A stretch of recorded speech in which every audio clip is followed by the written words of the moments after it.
अस्सलाम वालेकुम फ्रेंड्स आप मेरे चैनल पर पहली बार आए हैं तो प्लीज मेरे चैनल को ज्यादा से ज्यादा सब्सक्राइब करें, लाइक, शेयर और कमेंट करें। बचपन से ही ख्वाहिश थी कि बड़े बंगले में रहने की। मेरी ये ख्वाहिश पूरी हुई जब मेरे पति को ऑफिस की तरफ से एक बंगला किराए पर मिला। बंगला क्या था, एक बड़ी सी हवेली थी। उसमें 5 कमरे थे।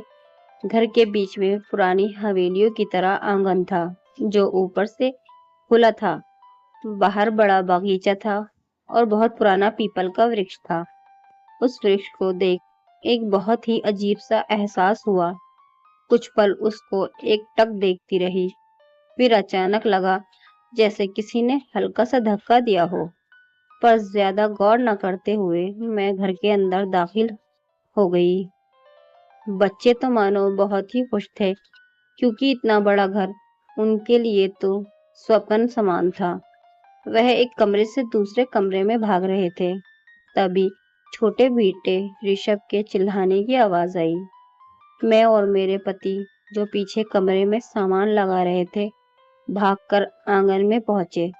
ऋषभ दर्द से कर्रा रहा था। मैंने उसे डांटना शुरू कर दिया। वह रोते हुए बोला, मेरी गलती नहीं थी। अचानक किसी ने मुझे धक्का दिया और मेरा पैर मुड़ गया। उसकी बात सुनकर मेरे होश उड़ गए क्योंकि ऐसा ही धक्का मुझे ऊपर छत पर महसूस हुआ था। मैंने आंगन में चारों तरफ नजर दौड़ाई पर ऐसा कुछ महसूस अजीब न लगा। अचानक से मेरे ऊपर कबूतर की बीट गिरी। मैंने गर्दन उठाकर ऊपर देखा तो हैरान रह गई। वही पीपल का पेड़ जो बाहर बगीचे में था, उसका आधे से ज्यादा भाग आंगन पर साफ दिख रहा था। उसके पत्ते हवा से खूब तेज हिल रहे थे। ना जाने क्यों उस पेड़ को देखते ही मेरे रोंगटे खड़े हो जाते थे। रात को मैंने अपने मन का डर अपने पति से साझा किया। वह पहले तो हंस पड़े, फिर थोड़ा गंभीर होकर बोले, देखो तुम्हारी ही जिद की वजह से मैंने इतने बड़े बंगले के लिए हाँ किया था। इसलिए इस वहम को दिमाग से निकालो और अपने सपने को खुलकर जियो। फिर दोबारा ऐसा घर में शायद ही रहने का मौका मिले। कह तो वे ठीक ही रहे थे। मैंने अपने आप को समझाते हुए सोचा कि शायद मैं ही ज्यादा सोच रही हूँ। मैं अगले दिन घर की साफ सफाई में जुड़ गई। हैरानी की बात थी कि मेरे ज्यादा पैसे न देने पर भी कोई काम वाली मुझे नहीं मिल रही थी। मुझे घर के सारे काम अकेले ही करने पड़ रहे थे। झाड़ू लगाते लगाते मैं थक गई थी तो स्टूल पर बैठकर आराम कर रही थी कि अचानक मेरी नजर एक छोटे से बंद दरवाजे पर पड़ी। उस पर एक बड़ा सा ताला लगा था। पता नहीं क्यों मन हुआ था उस कमरे में जाने का। मुझे याद आया कि जिसने हमें यह घर दिलाया था, उसने एक चाबी का काफी पुराना गुच्छा हमें दिया था। मैं तुरंत उस गुच्छे को खोज लाई और उस कमरे का ताला तोड़ दिया, खोल दिया। अंदर का नजारा काफी भयानक था। कमरे में बत्ती नहीं थी, पर क्योंकि दिन का समय था तो कमरे में बने 2 बड़े-बड़े रोशनदान से काफी रोशनी अंदर आ रही थी। मैंने चारों तरफ नजर दौड़ाई। जगह-जगह मकड़ी के जाले लगे हुए थे। कमरे में हर जगह धूल ही धूल थी। ऐसा लग रहा था कि इस कमरे को साफ किए सदियों बीत गई हों। मैं खांसते हुए अंदर की ओर धीमे कदमों से बढ़ने लगी। कमरे में पुराना काठ कबाड़ रखा था, पर जब मैंने उन सब चीजों को गौर से देखा तो हैरान रह गई। वो संदूक, कुर्सी, मेज, मटके सब बहुत पुराने जमाने के लग रहे थे। उन पे की गई नक्काशी 16वीं या 17वीं शताब्दी की लग रही थी, किसी राजा महाराजा के समय की। तभी मेरी नजर एक अजीब से दिखने वाले ड्रेसिंग टेबल पर जाकर रुकी। उसका शीशा आधा टूटा था, पर फिर भी मेरी पूरी शक्ल उसमें दिख रही थी। मैं अनायास ही उसकी तरफ आकर्षित होती चली गई। जैसे ही उसके पास पहुंच उसको खोलने की कोशिश की, वो हिलने लगा। मेरे मुंह से चीख निकल पड़ी, पर मेरे चीखने की आवाज नहीं सुनाई दी। इससे पहले कि मैं कुछ करती, वह ड्रेसिंग टेबल मेरे ऊपर गिर गया।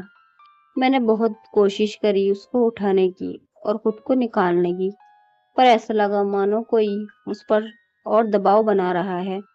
मैं बेहोश होने लगी कि तभी मुझे लगा कि किसी ने मुझे हाथ पकड़कर खींचा।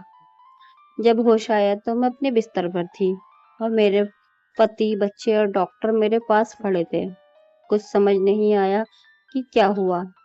मैं हैरानी से उनको देख रही थी।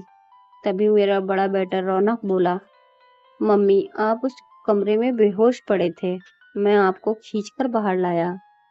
मेरे पति मुझ पर चिल्लाते हुए बोले, वो टेबल थोड़ा सा ऊपर और गिरता तो रीढ़ की हड्डी टूट जाती। तुम भी ना मंजू, हद करती हो, इतनी भी क्या साफ सफाई करने की रहती है तुम्हें।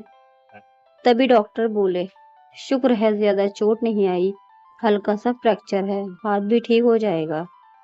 रात को मैंने अपने पति को सारी आप बीती सुनाई। मुझे ना इस घर से डर लगने लगा है, मैंने कहा। सब तुम्हारा वहम है, ऐसा कुछ नहीं है, सो जाओ, सब ठीक हो जाएगा, उन्होंने बड़े प्यार से कहा। मेरे पति अपने ऑफिस की चपरासी की बहन को घर ले आए। मंजू ये तुम्हारे हाथ में काम में हाथ बटाएगी और यहाँ ही रहेगी, रोज आना जाना नहीं करना पड़ेगा। मैंने उसे उसका कमरा दिखाया और उस दिन का सारा काम समझाकर अपने कमरे में वापस आ गई। शुक्रिया आपको, मेरी कितनी फिक्र है, यह कह मैं अपने पति के गले लग गई। तभी मैंने खिड़की के बाहर एक साया देखा। मैं भागकर वहां गई, पर्दा हटाया पर कुछ नहीं था। शायद वहम ही था, ये सोच अपने दिल को मना लिया। कुछ दिन बड़े सुकून से बीते। फिर एक दिन हमारी बाई आंगन में बंधी तार पर कपड़े डाल रही थी कि अचानक उसकी चीखने की आवाज आई। मैं भागकर वहां पहुंची तो देखा कि वह फर्श पर गिरी हुई है और जिस लोहे के डंडों पर वो तार बांधकर हम कपड़े सुखाते हैं वह उस पर गिरा हुआ है। अरे लता, ये कैसा हुआ? ये डंडे तो बहुत मजबूत है, ये तुझ पर कैसे गिर गए? मैंने अचरज से पूछा। फिर मैं किसी तरह उसको उठाकर बिस्तर तक लाई और अपने पति को ऑफिस में फोन करके बताया। मेम साहब, यकीन मानिए मेरी कोई गलती नहीं है, मैं तो आराम से कपड़े सुखा रही थी कि मेरी नजर ऊपर पीपल पर पड़ी। बस उसे देख रही थी कि अचानक मुझ पर गिर पड़े। वह दर्द से कराहती हुई बोली। मेरा माथा ठनका। जब भी हम में से किसी को चोट पहुंची है तब तब वह पीपल के पेड़ का साया दिखा है। उस दिन उस कमरे में भी पीपल के वृक्ष का साया साफ दिख रहा था। मेरा शरीर कांप उठा। कहीं कोई पिशाच तो निवास नहीं करता इस पेड़ पर, जो नहीं चाहता कि हम यहाँ रहें, इसलिए हमें चोट पहुंचाकर हमें से यहाँ से निकालना चाहता है। मैं अब बहुत डरी समी रहने लगी थी। जरा सी आहट होने पर मेरी रूह कांप जाती। मैंने अपने इस डर और पीपल के पेड़ से जुड़ी सभी घटनाओं को अपने पति को बताया। चलो कुछ सोचते हैं, मेरे पति ने आश्वासन देते हुए कहा। कुछ दिन बीत गए। मुझे फिर सारा काम खुद ही करना पड़ रहा था, क्योंकि लता को गहरी चोट आई थी तो वह गांव चली गई थी। एक दिन मेरे पति अपने से साथ एक आदमी को लाए। उन्होंने उसको पीपल का पेड़ दिखाते हुए कहा, ये पेड़ है, इसकी जितनी छटनी कर सकते हो कर दो। जब मैं यह सुना तो भागकर वहां पहुंची। ये क्या कर रहे हैं आप? पीपल का पेड़ भी भला कोई काटता है? मैंने गुस्से से कहा। मंजू, ये सब तुम्हारी दकियानूसी सोच है। पेड़ चाहे कोई भी हो, उसकी छटनी तो जरूरी होती है, और फिर इसकी छटनी से इसकी छाया घर के हर कोने में नहीं पड़ेगी, तुम भी सुकून से रहोगी। चलो भैया जल्दी करो, उन्होंने कहा। वह आदमी पीपल के पेड़ की तरफ जैसे ही बढ़ा, बहुत तेज हवाएं चलने लगी। देखते ही देखते हवाएं तूफान में तब्दील हो गई। तभी एक बहुत बड़ी टहनी पेड़ से गिरी और एक बहुत तेज आवाज आई। मैंने अपनी आंखें बंद कर ली। 2 मिनट बाद जब आंख खोली तो सब कुछ शांत हो गया। मैं जैसे ही आगे बढ़ी तो सामने जो देखा उससे मेरे पैरों तले जमीन खिसक गई। मेरे पति जमीन पर गिरे हुए थे और पेड़ की वह विशाल टहनी उनके ऊपर गिरी हुई थी। वह दर्द से चीख रहे थे। मैंने घबराकर रौनक को आवाज लगाई। उसकी मदद से हमने उस टहनी को जैसे तैसे हटाया और उनको अंदर लेकर आए। डॉक्टर के आने पर एम्बुलेंस बुलवाई और हॉस्पिटल पहुंचे। मेरी पति की कमर में फ्रैक्चर आया था। यह सुनकर मैं स्तंभ रह गई। और कितनों को नुकसान पहुंचाएगा वह पीपल का पिशाच, कोई माने या न माने। मुझे यकीन हो चला था कि इस घर में कोई है जो नहीं चाहता कि हम वहां रहे, पर उस समय ये सब अपने पति को बोलना ठीक नहीं समझा। मैंने पर मन में ठान लिया था कि जब वह ठीक हो जाएंगे तब हम यह घर छोड़ देंगे। अब हर रोज मेरे हॉस्पिटल के चक्कर लगते थे।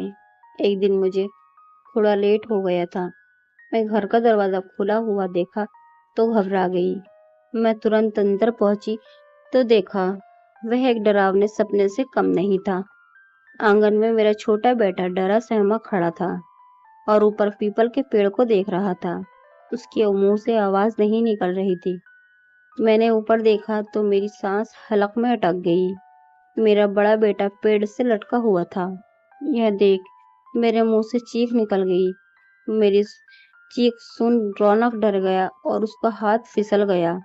मैंने फुर्ती से पास पड़ी चरपाई उसके नीचे कर दी और वह धम से उस पर गिरा। मैं उसे उठाकर अंदर कमरे में ले गई।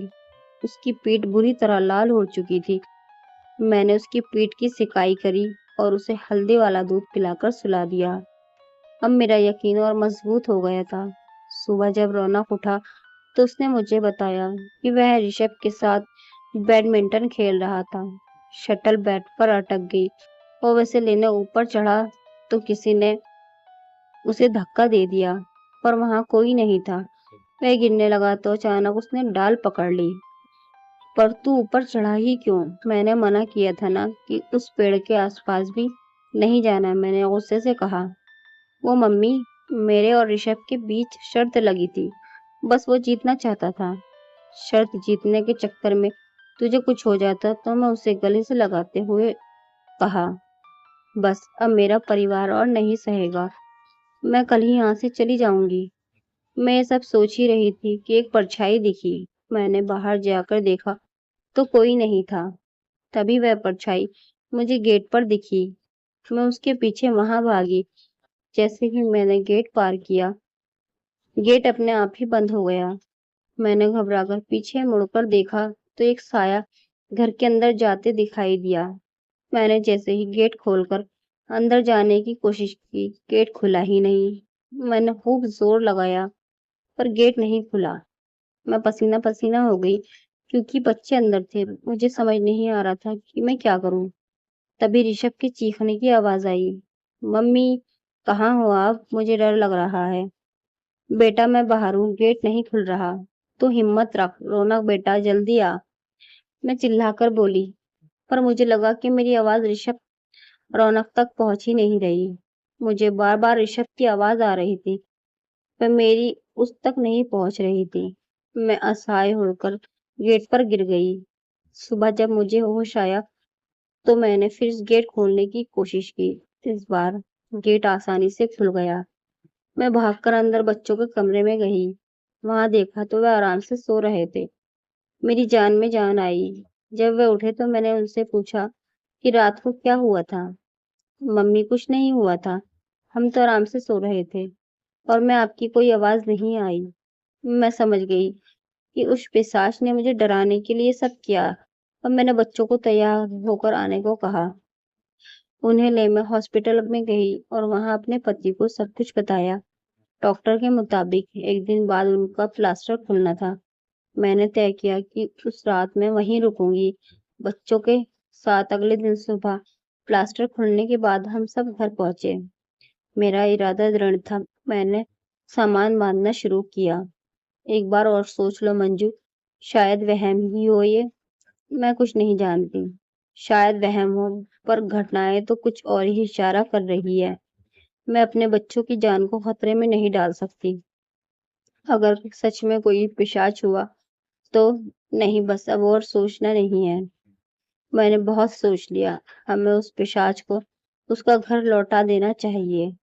सामान बांध हमारी गाड़ी उस घर के गेट से बाहर निकली और मैंने मुड़कर पीछे देखा। पीपल का वह पेड़ शांत खड़ा था और उसके पत्ते हवा में लहरा रहे थे। ऐसा लगा कि अपनी जीत पर इतरा रहे हो। अब ये तब तक शांत रहेगा जब तक कोई वहां रहने नहीं आ जाता।